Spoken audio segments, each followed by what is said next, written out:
Hey, there's President Trump with his then physician, his personal physician, U.S. Navy Rear Admiral Ronny Jackson. He also actually treated President Obama.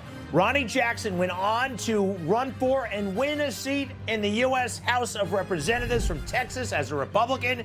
He joins us now. Congressman, welcome back. And oh, by the way, you have a book coming out. Let's put that book cover up real quick. In July, Holding the Line, A Lifetime of Defending Democracy and American Values. Congressman Jackson, welcome. How are you? Hey, Greg, thank you for having me. I really appreciate it. Hey, I know your office has been focused on something. The North Carolina State put out a study. Let's go ahead and put that up if you don't mind. Google, which I use all the time, seems to be playing a game when it comes to the emails of conservatives. The study says as follows. If we can take a peek of it, I'd appreciate it. We've got some numbers. Gmail sent the majority of right-wing candidate emails to the spam folder, up to 77.2% marked as spam. This sounds very, very sinister. What do you think's happening, and how do we fix it? Well, it's just another example of big tech using their influence for political purposes. It's no surprise to anyone that big tech overwhelmingly favors the Democrats. They've done everything they can to push the agenda of the left, and this is just another example of it. There's no way that this is an issue with their algorithm or mistake or anything else like that. 820% more than the Democrats.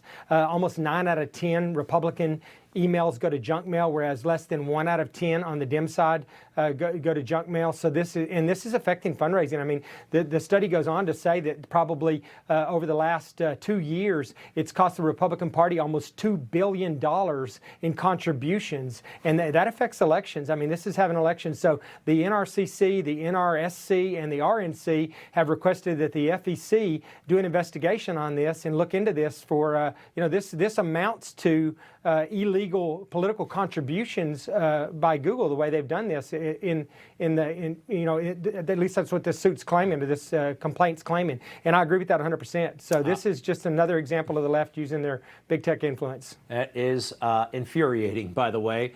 And speaking of furious people, Joe Biden, now you're a medical doctor, and I know you haven't examined Joe Biden, but I don't know if you saw his performance today. He wasn't exactly out of it. He was just so unhinged. Take a look. Remember those long lines you'd see in a television? People lining up in all kinds of vehicles just to get a box of food in their trunk. How quickly we forget. People were hurting. And what did the MAGA crowd want to do? Forget it. Forget it. God, this is the United States of America. The idea that people would have to wait in line an hour, hour and a half to get a box of food in their trunk. It's just unbelievable. Lighten up, Francis. What do you think's going on there, Congressman? Well, I've been saying for a long time, Greg, you don't need to be a doctor to diagnose this guy anymore.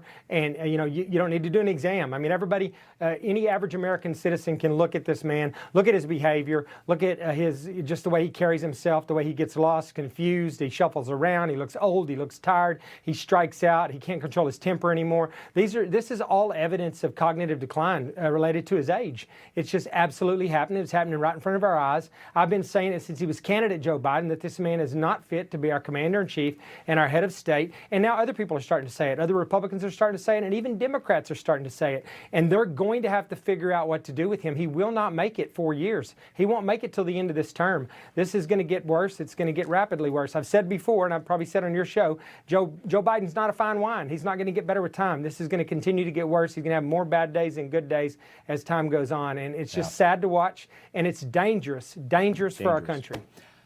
Congressman Jackson, we appreciate it. Again, your book, I'm looking forward to it. Holding the Line, A Lifetime of Defending Democracy and American Values by Post Hill Press. Thank you, sir. Thank you, Greg. Appreciate it. Okay, you bet. We'll be right back.